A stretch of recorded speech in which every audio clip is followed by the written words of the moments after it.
कह रहे हैं कि कभी कभी मेरा मन नाम जप करते समय इधर उधर भटकता है और कभी कभी मुझे नाम जप करते हुए नींद आने लगती है। तो महाराज जी ऐसे में हाँ, क्या करूं? दोनों बातों में सावधानी रखनी है। ये सबका प्रश्न है, लगभग ये सबका प्रश्न है कि मेरा मन जब भजन में हम बैठते हैं तो भागता है। ये अर्जुन जी से लेकर बड़े बड़े साधकों का प्रश्न है। तो जहां जहां मन संसार में जाए वहां वहां से हटा करके हम नाम में लगाएं, या जहां जहां संसार में जाए वहां वहां हम भगवान को देखने की चेष्टा करें। इस वस्तु के रूप में भगवान, इस व्यक्ति के रूप में भगवान, इस स्थान के रूप में भगवान, क्योंकि भगवान के सिवा कोई नहीं है। इससे हमारा मन शांत होने लगेगा।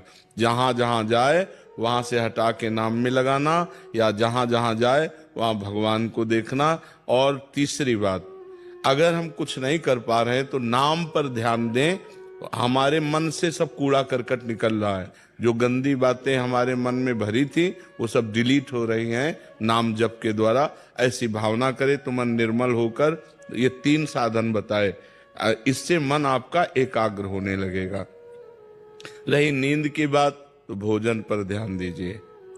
भोजन सात्विक होना चाहिए। प्याज, लहसुन, मांस, मदिरा, अभक्ष्य भोजन, ये सब अगर त्याग कर दोगे तो शतोगुणी भोजन और 6 घंटे की निद्रा। अगर आप जो नींद ले रहे हैं वो 6 घंटे तो होना चाहिए। स्वस्थ शरीर के लिए 6 घंटे आवश्यक है। तो अगर आप 10 बजे रात के सो जाएं तो 11, 12, 1, 2, 3, 4 बजे आपकी आंख खुल जानी चाहिए और फिर नींद नहीं आना चाहिए। अगर नींद आती तो खड़े होकर भजन करना चाहिए, टहलने में नहीं आनी चाहिए। नींद को नींद के समय में अच्छे से दे दो, 6 घंटा सोने के लिए दे दो, और इसके बाद फिर उससे लड़ाई लड़ो। फिर उसको मतलब आलस्य प्रमाद में समय नष्ट नहीं होना चाहिए।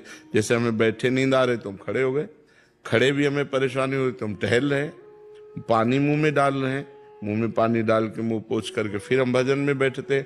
लड़ाई लड़नी पड़ेगी तब नींद पर विजय प्राप्त होती है। तो दोनों साधनों को देखे। मन जो बार बार भागे तो इन साधनों को, और जब नींद आवे तो ऐसे। पर भोजन का सुधार कर ले। तमोगुणी भोजन पाने से फिर भजन में नींद आएगी। बासी नहीं पाना, बहुत लाल मिर्च नहीं पाना, बहुत तेल के नहीं पदार्थ पाने, और ये अभक्ष्य पदार्थ जो त्याज्य हैं उनको नहीं पाना। इससे सतोगुण बढ़ेगा। सतोगुण से नींद नहीं आएगी। नींद आती है तमोगुण से। निद्रा आलस्य प्रमादोत्तम तत्तामस मुदाहरतम। तमोगुण से ही नींद, आलस्य और प्रमाद की उत्पत्ति होती है। वही हमें परेशान करता है। तो सतोगुणी भोजन पावें और थोड़ा भोजन पावें। अब दबा के यहां तक भोजन पाया तो फिर तमोगुण तो हो ही जाएगा। अगर हमारा 8 रोटी से काम चलता है तो हम 5 रोटी में लावें धीरे धीरे। वैसे 24 घंटे में शोध किया गया तो 400 ग्राम अन्न से भरपूर स्वस्थ जीवन चल सकता है। पर अपने देखो, किलो 2 किलो तो एक बार में हो जाता है। सब्जी दाल सब मिला के खान पान। अब पानी चाहिए। जैसे हम 1 किलो अन्न पाए तो हमें 2 किलो पानी चाहिए। उसमें डबल पानी तो हमें चाहिए ना। और फिर वायु के लिए जगह चाहिए।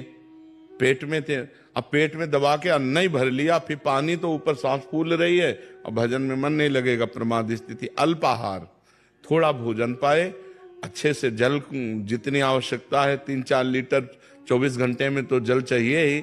और वायु के लिए जगह खाली रहनी चाहिए। तो साधक साधना कर सकता है। नहीं तो अब होड़ लगाकर भोजन पाने वाले हैं कि हम तो फिर भजन नहीं होगा।